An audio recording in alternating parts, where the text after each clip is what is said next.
AAP Aam Aadmi party 10 సంవత్సరాల నుండి తిరుగులేని పార్టీ. 2015లో 70 కాన్స్టిట్యుయెన్సీ సీట్స్ లో 67 ఏఏపీ గెలిచింది. అదే ఏఏపీ పార్టీ 2020లో 70 కాన్స్టిట్యుయెన్సీ సీట్ లో 62 సీట్లు గెలిచింది. అటువంటి ల్యాండ్ స్లైడ్ విక్టరీ ఉన్న పార్టీ అమాంతంగా 2024కి అంటే 2025 ఎలక్షన్స్ కి 22 సీట్లకు పడిపోయింది. ఫిబ్రవరి 2025 ఢిల్లీ లెజిస్లేటివ్ అసెంబ్లీ ఎలక్షన్స్ లో ఘోర అపజయం పాలైంది. ఈ ఢిల్లీ ఎలక్షన్స్ లో పోటీ చేసిన అతి ముఖ్యమైన పార్టీలు 3: ఏపీ, బీజేపీ, కాంగ్రెస్. 2015లో కాంగ్రెస్ గెలిచిన సీట్లు 0, 2020లో కాంగ్రెస్ గెలిచిన సీట్లు 0, 2025లో కాంగ్రెస్ గెలిచిన సీట్లు 0. సో ప్రస్తుతానికి కాంగ్రెస్ ని పక్కన పెడదాం. అందకల్లా ఈ ఢిల్లీ ఎలక్షన్స్ లో 2025 ఎన్నికల్లో గట్టిగా పోటీ ఇచ్చిన పార్టీలు 2: ఒకటి బీజేపీ, ఇంకోటి ఏఏపీ. ఆమ్ ఆద్మీ పార్టీ అంటే కామన్ మ్యాన్ పార్టీ. ఒకప్పుడు ఏఏపీ పార్టీకి ఉన్న క్రేజ్ చూస్తే పిచ్చెక్కిపోయేది. 67 సీట్లు 62 సీట్లు అంటే మామూలు 70 సీట్లకి ఎంత క్రేజ్ ఉంటే అలాంటి సీట్లు వస్తాయి. AAP party leader Arvind Kejriwal 2015 ఎన్నికల్లో ఇతను ఇచ్చిన మేనిఫెస్టోలో ఒక్కొక్క ఇంటికి 20,000 లీటర్లు ఫ్రీగా ఇస్తామని హామీ ఇచ్చి 2015 నుంచి 2025 వరకు గత 10 సంవత్సరాలుగా ఢిల్లీలో ప్రతి ఇంటికి ప్రతి నెల 20,000 లీటర్ల వాటర్ ని సప్లై చేసింది ఫ్రీగా.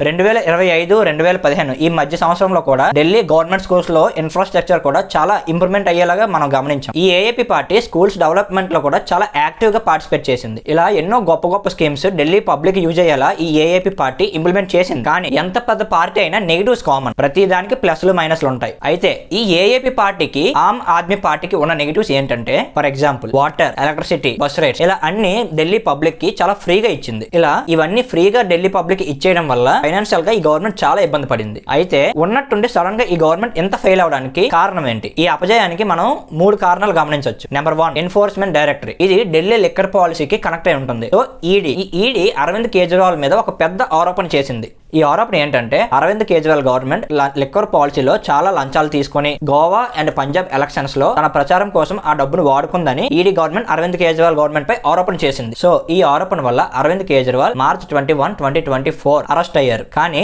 నవంబర్ 2024 సుప్రీం కోర్టు ఇతనికి బెయిల్ ఇచ్చింది. ఎందుకంటే ఈ కోర్టు కేసు క్లియర్ అవడానికి చాలా టైం పడుతుంది అని డిసైడ్ అయ్యి ఇతనికి బెయిల్ ఇవ్వడం జరిగింది. సో బెయిల్ వచ్చిన మరుక్షణం బయటకు వచ్చి తన సీఎం పదవికి రాజీనామా చేసి మళ్ళీ ఢిల్లీ ప్రజలే తన నిజాయితీగా ఎంచుకోవాలని తన ప్రచారాన్ని మొదలు పెట్టారు. సో ఈ ఆరోపణ తనపై ఒక మచ్చలా ఉండిపోయింది. ప్రజలకి వీళ్ళ మీద ఒక నమ్మకం కొంచెం తగ్గించేలా చేసింది. నెంబర్ 2, కరెక్ట్ గా ఎలక్షన్స్ ముందు కాంగ్రెస్ తో అలయన్స్ కోసం ట్రై చేసి ఫ్రంట్ అడుగేసి మళ్ళీ వెనకడుగేశారు. ఈ డెసిషన్ తనకు ఒక నెగిటివ్ మార్క్ గా మిగిలిపోయింది. నెంబర్ 3, ఈ ఏపీ పార్టీ గవర్నమెంట్ రూలింగ్ లో ఉన్నప్పుడు రీసెంట్ గా దిగువ స్థానంలో ఉన్న ప్రజలకి అంటే నీటి తీరంలో ఉన్న ప్రజలకి వరదలు వచ్చినా ఏ వాన వచ్చినా సరే ఈ గవర్నమెంట్ అంతగా పట్టించుకోలేదు. సో వాళ్ళ ఓట్స్ ఈ టైంలో రూలింగ్ పార్టీకి మైనస్ అయ్యి, సో ఈ నీటి తీరంలో ఉన్న ప్రజల ఓట్లు వీళ్ళకి చాలా మైనస్ గా మారింది. ఇవన్నీ ఒక ఎత్తు అయితే ఇంకో పక్క బీజేపీకి ఒక పెద్ద అడ్వాంటేజ్ వచ్చింది. మన ఆంధ్రప్రదేశ్ ముఖ్యమంత్రి అయిన నారా చంద్రబాబు నాయుడు గారు వెళ్లి ఢిల్లీ ఎలక్షన్స్ లో బీజేపీకి సపోర్ట్ గా ప్రచారం చేయడం. మన ఏపీలో లీడింగ్ లో ఉన్న పార్టీ ఎన్డీఏ గవర్నమెంట్. మన రాష్ట్ర ముఖ్యమంత్రి నారా చంద్రబాబు నాయుడు గారు అక్కడ బీజేపీ గవర్నమెంట్ కి ప్రచారం చేయడం వల్ల సో వాళ్ళకి బీజేపీ గవర్నమెంట్ మీద కొంచెం నమ్మకం కలిగి ఆ ఓట్లు అనేవి కొంచెం బీజేపీకి షిఫ్ట్ అయ్యి ఈ కారణాల వల్ల ఏఏపీ పార్టీ